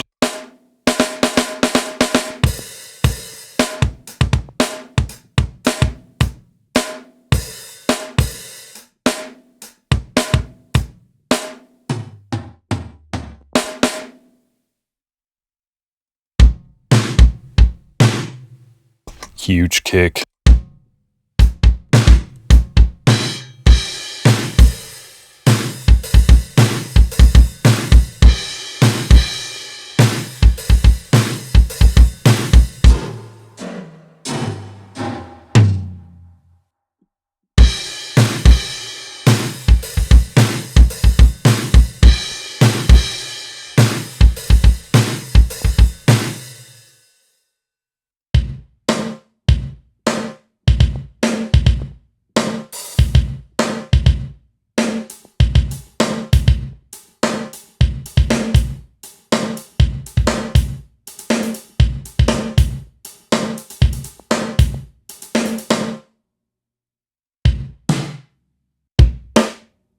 I mean, they just nailed that snare tone. It's so good. And again, what I like about these is that they're full and big and juicy sounding, and not like, thin and weak, which often can be the case when people attempt to make sounds in a certain like era style. They think they can just throw on a reverb from that era and call it a day, but it doesn't work that way. Let's go into Circles 1990.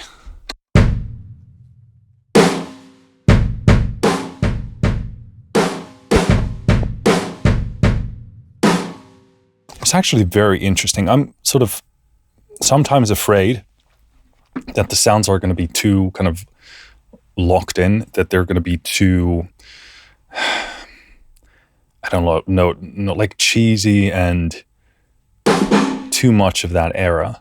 But these have so much oomph and edge, and they have like a soul to them. So this is not just like, listen to the snare.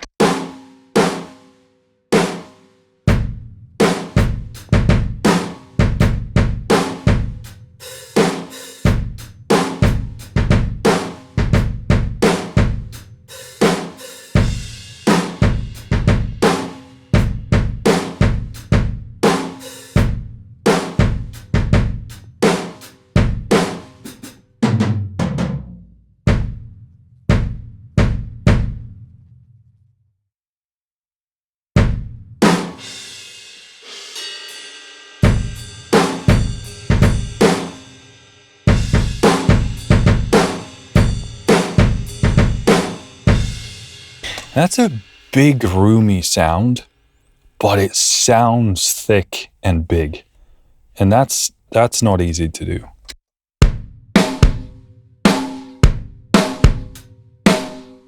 Yeah, with these, I'm too afraid like they're going to be like too generic or too like identifiable to a track or a record or something like that. But these are just really good just on their own.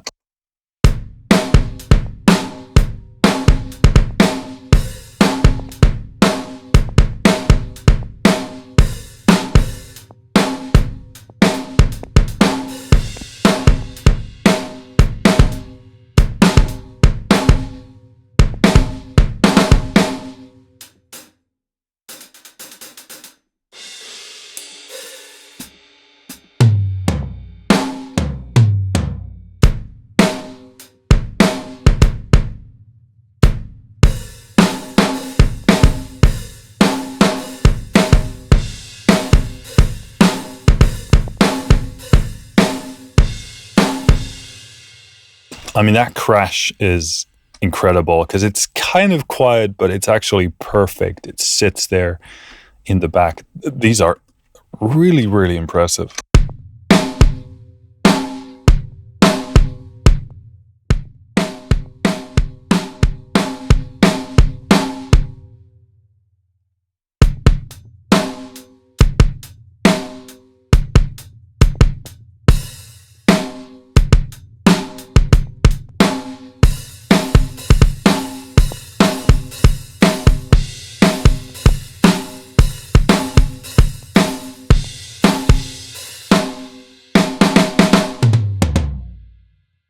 Toms are actually really sweet here as well.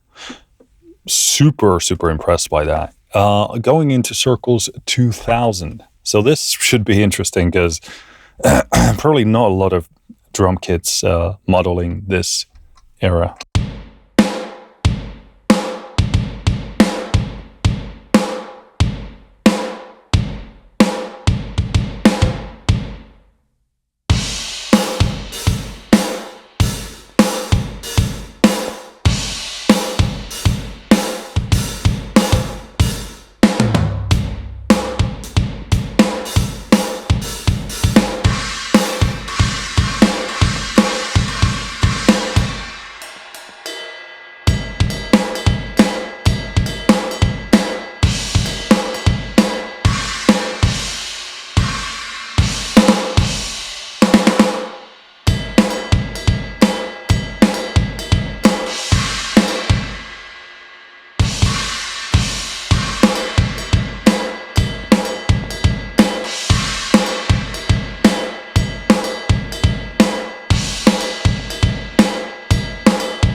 Yeah.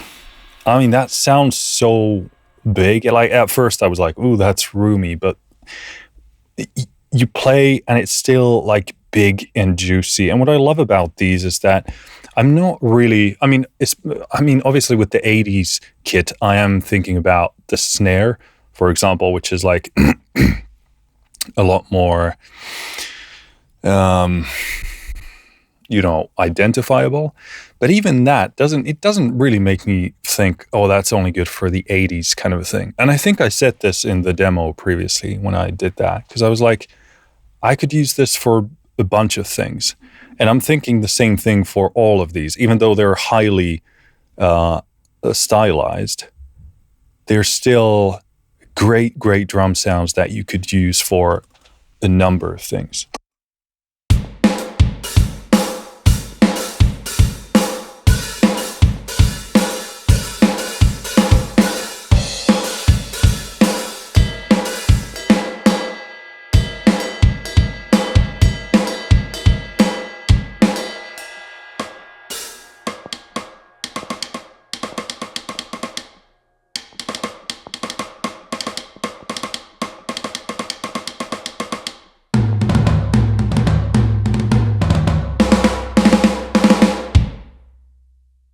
Sweet.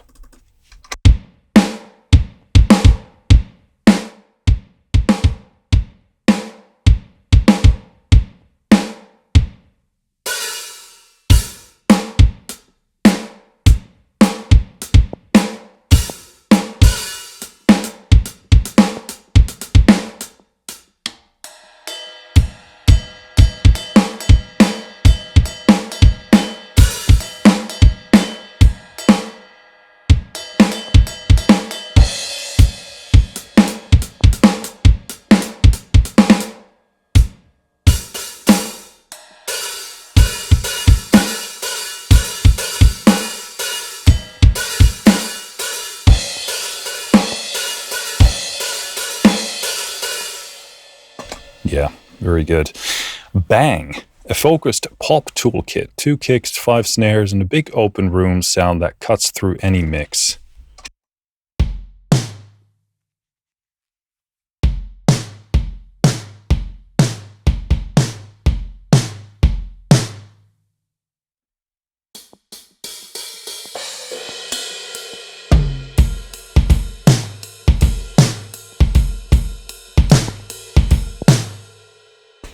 Yep, very roomy.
Cool. Gives you a lot of flexibility for that style. Let's do Digi. I think maybe I don't think I demoed this though.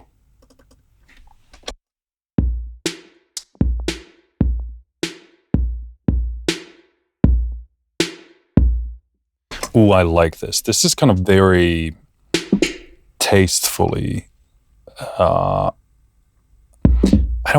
I don't want to say understated, but there's like a sense of space, rawness, untouchedness.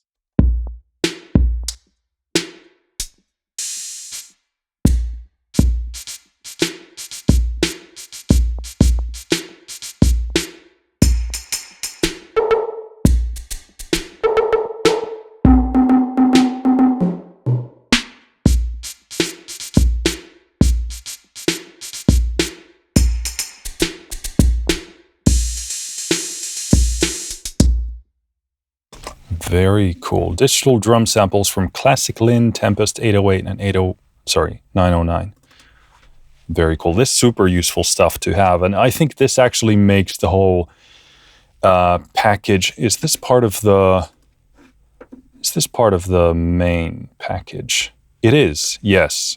I think that's a really, really smart inclusion because obviously a lot of people use 808s and 909s and electronic drum kits a lot. Ooh, that sounds good.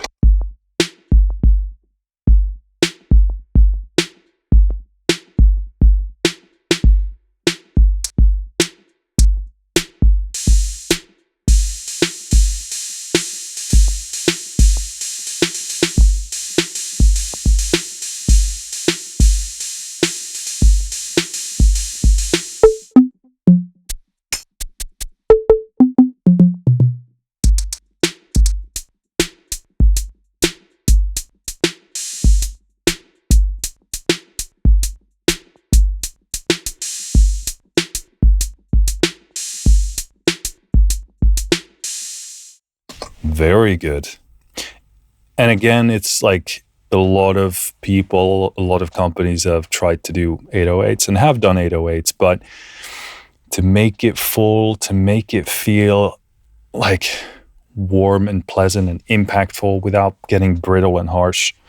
Not a lot of people can do that. This is such a good inclusion for this for this package because it makes it so well-rounded for like overall drum production.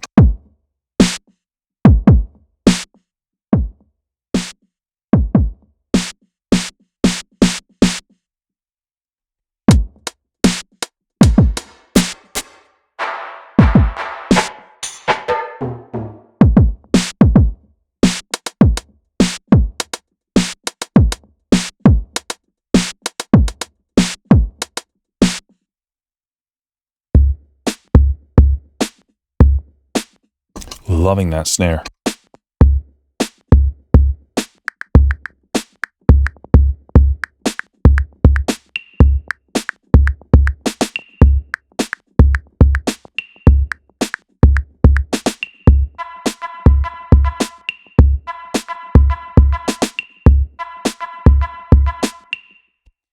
I love how organic and effortless these are, but they're so full and kind of welcoming, almost like embracing you.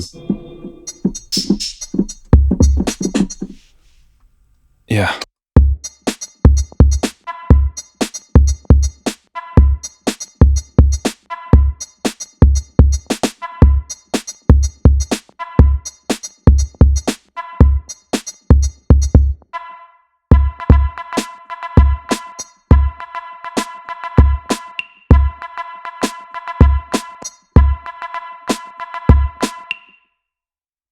You know, they have that kind of like warm, homely feel to them. Like, and not like with loss of any like the fidelity of it, but it's just, you know, so many like digital sourced sounds can just be really brittle. And these have, okay, yeah. Okay, so it says reamped in a huge room. Makes total sense now. Because I got that feel. It's like they are somehow sitting so nicely. And this is where I love a lot of like synth sample libraries that are, again, reamped through a great room. Because it just gives you that extra depth and the way the sounds sit.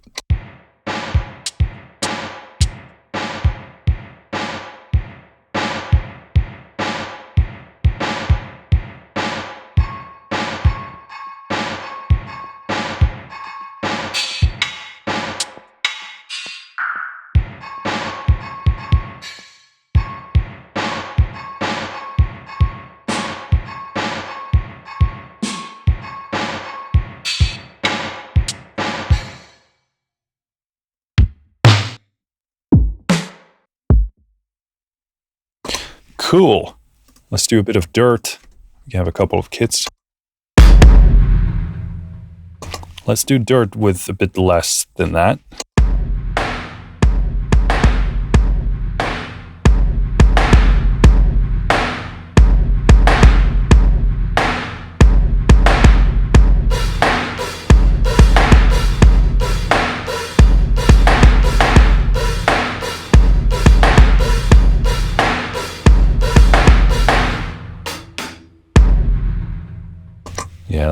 big and dirty.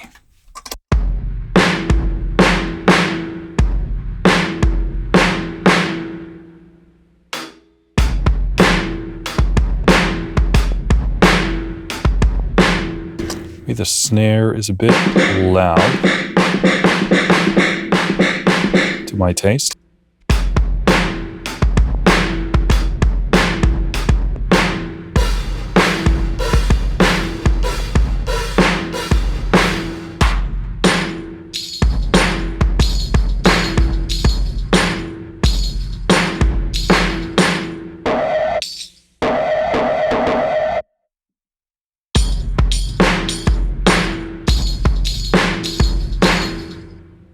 Cool.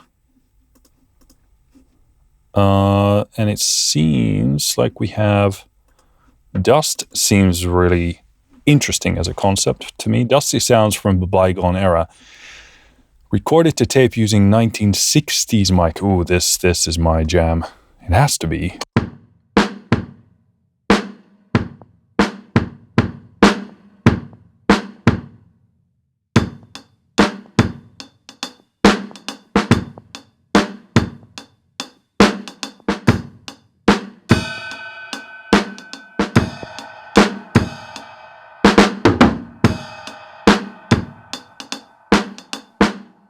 Yeah, really nice, beautiful sense of room there. Obviously, these are like, it's a lo-fi kit, so it's pretty scooped.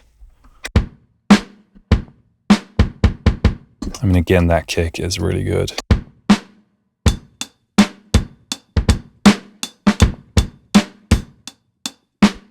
I've been really obsessed with microphones from this era lately. Like, I've been thinking about there's a lot of like singer songwriter type of stuff that I want to do. Well, stuff with vocals. I don't know what I would call it, but I've been really fascinated by how the technology can sort of limit what is actually being captured and how that expresses the sound. I'm especially like very focused on that in terms of my voice. Like, how could I enhance and support my voice through microphone choices primarily, but also, you know, pre's and stuff like that. Really fascinated by like a lot of the old Beatles records, because a part of me is like, these shouldn't sound this good. But there's a lot of that magic that technology gives to those. So I'm definitely vibing this pretty hard.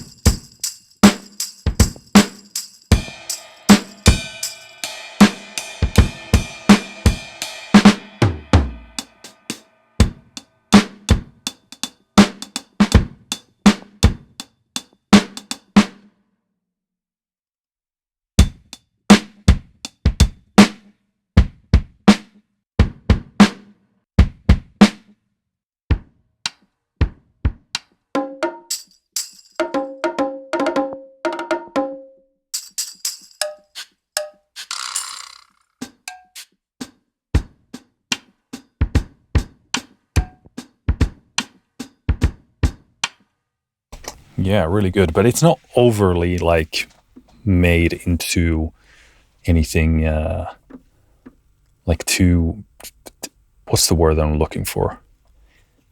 It sounds like a made up word. I don't want to say it in case it means something else. Let's go into huge. Again, another one that I haven't checked out before.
Woof woof.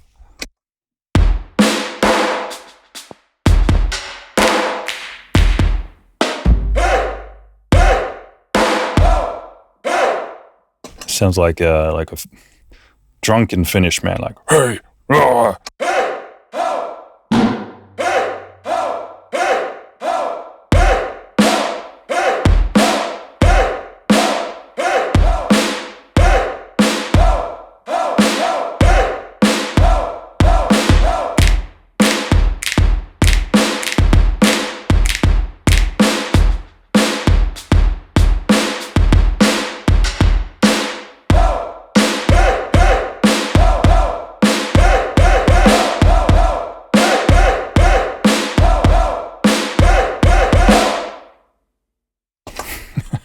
It's a lot of fun.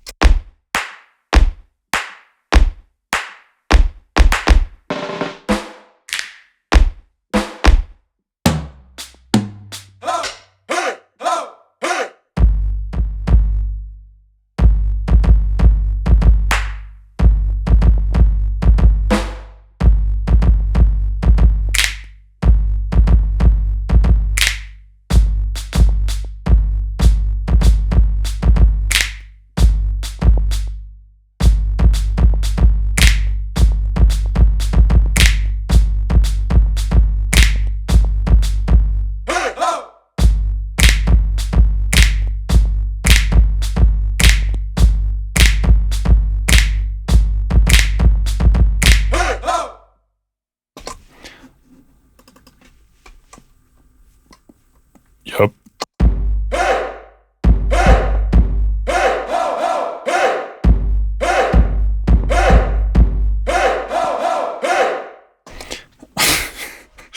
Hey ho is not necessarily the most appropriate thing to be yelling at people. I feel like I'm making like an ad for something, like an Apple ad or something. Maybe not in 2026, but it could be like an older, I don't know, some kind of big brand ad.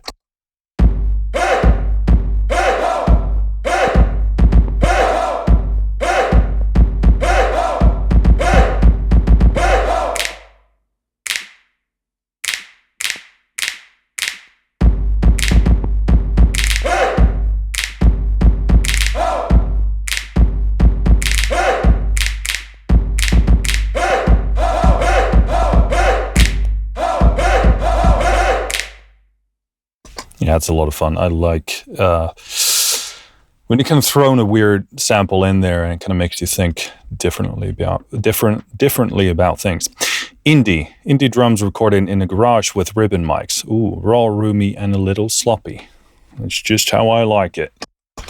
That's a interesting selection of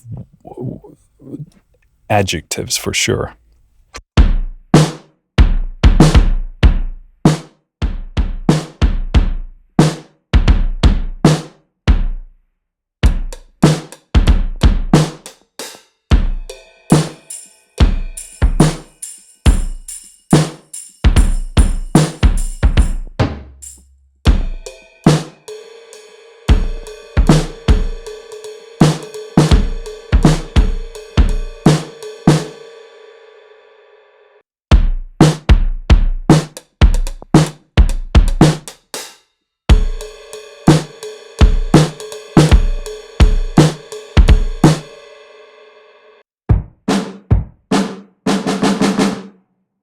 Loving that snare.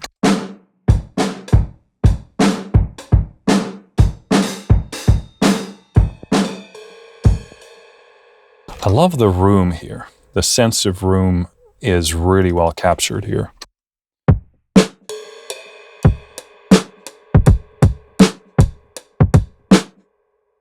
Snare is very transient-y here. So I'm trying to find a happy medium.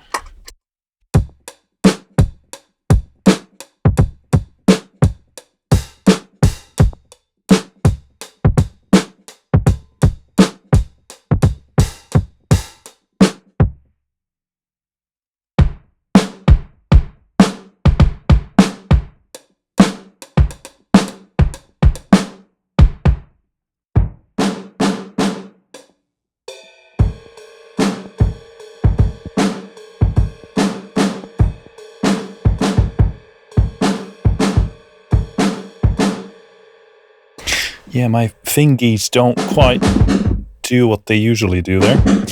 Cool. Yeah, I like especially the roomy aspect of this. It's really, if you're, I mean, this is very dependent on what you want to go for your sound, but if you want that kind of homeliness, a bit more like thickness, and like a good type of muffle in your sound, that's definitely good.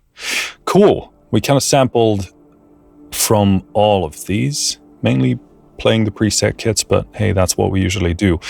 Obviously, all of the components here can be found in the sample pool as well, either as multi-samples or one-shots, but a lot of these seem to just be multi-sample, so that's really good, because then you don't have to just work with one-shots, which I think is excellent. Cool. So to summarize this, I think if you're looking for a drum kit focused drum sample library for a variety of different genres, could be pop, rock, hip hop, lo-fi. It could be basically anything in the realm of like modern drum kit related music, or even older, frankly. Then this, it's hard not to put this in the top conversation. And this really turned out to be everything I hoped it would be, because again, the starting point for this is that I know Circle's drum samples are really great drum samples. Now the question was, can they bring it into a format that is flexible, usable, intuitive, fast to work with, enough flexibility? And the answer to all of those is yes. And it's really powerful that you can have this in just one instrument. Bring all of that content in here. And I understand that more is coming as well. This should definitely be in the conversation for that one drum kit sample library to rule them all kind of a thing. Obviously, it does come down, like with any sort of music making, you should select instruments that have the kind of sound and character that you're after. I mean, again, the kind of the pedigree or the legacy of where Circle's drum samples even came from. I don't think it started with the Dead samples, but that was, I think, the first thing that really kicked off, the first thing that really spoke to people, and that's, the rest is history.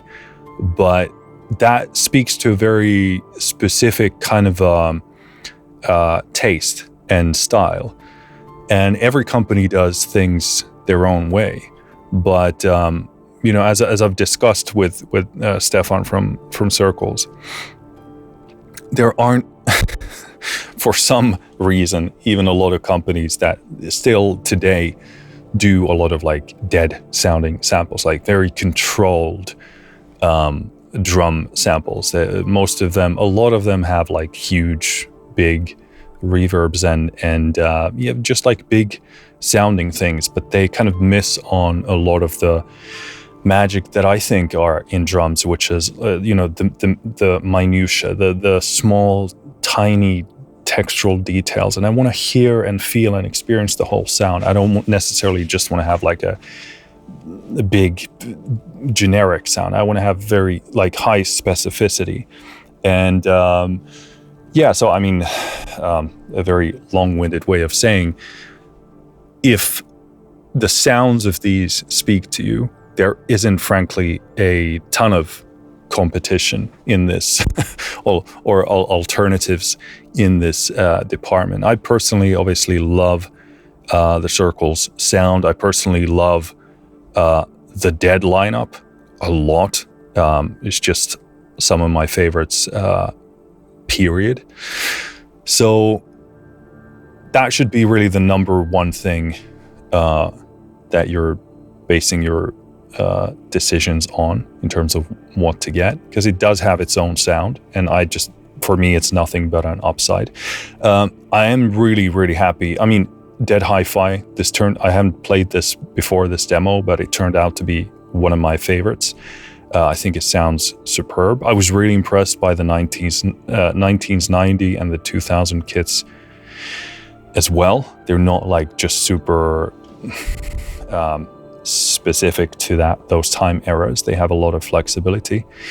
And yeah, the Digi is a really good inclusion, because if you're in that, so as I know a lot of music producers are in that kind of hip hop related field, you might do maybe pop or some other stuff adjacent to it, but this gives you really, really good kind of more organic, better sitting, natural sounding 808s and things in that department.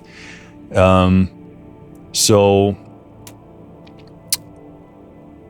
yeah, obviously you need to like the Circle sound, but if you do, I don't know many, if any, options that do things that are even, like, I would say, highly similar to this.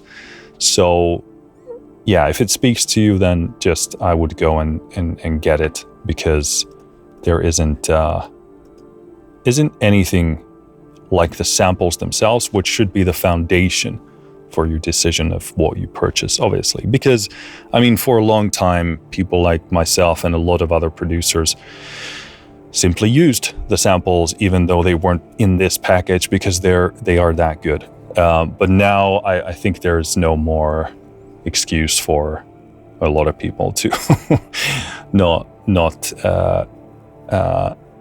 use them, because the delivery on this front, like this instrument front, like everything, like from categorization, browsing, scrolling, all of this is so thoroughly and well thought out.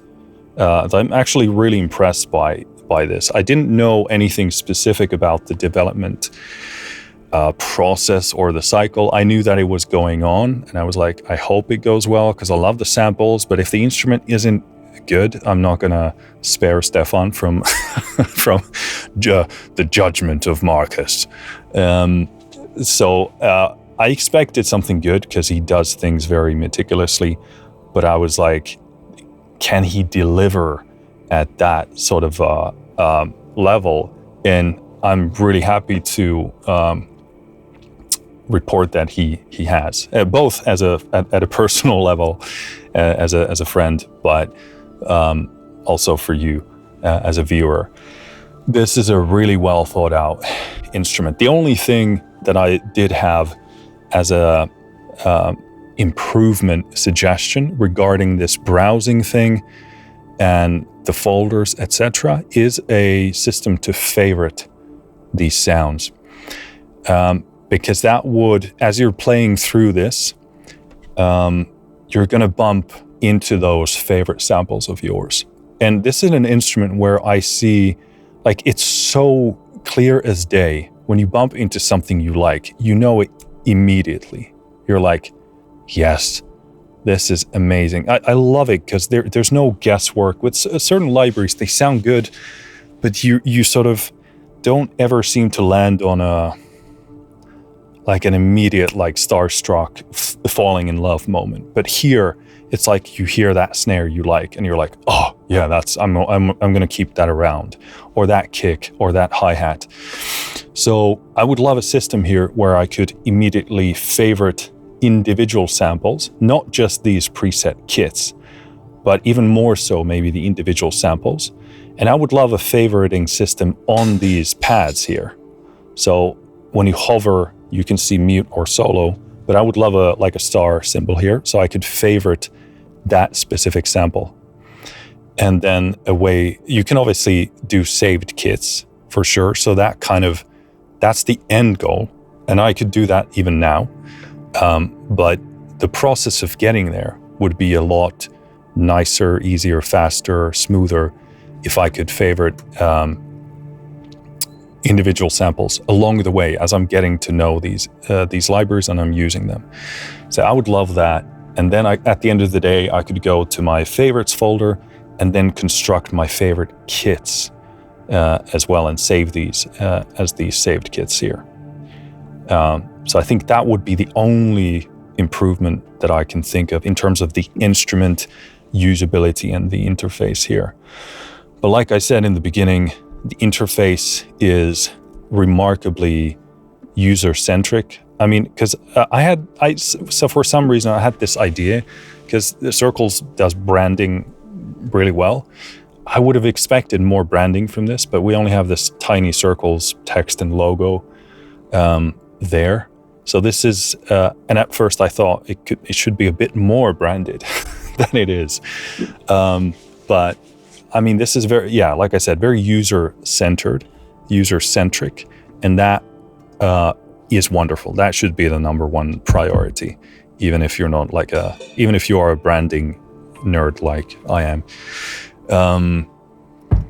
So yeah, everything is done from the perspective of what it's actually like to use.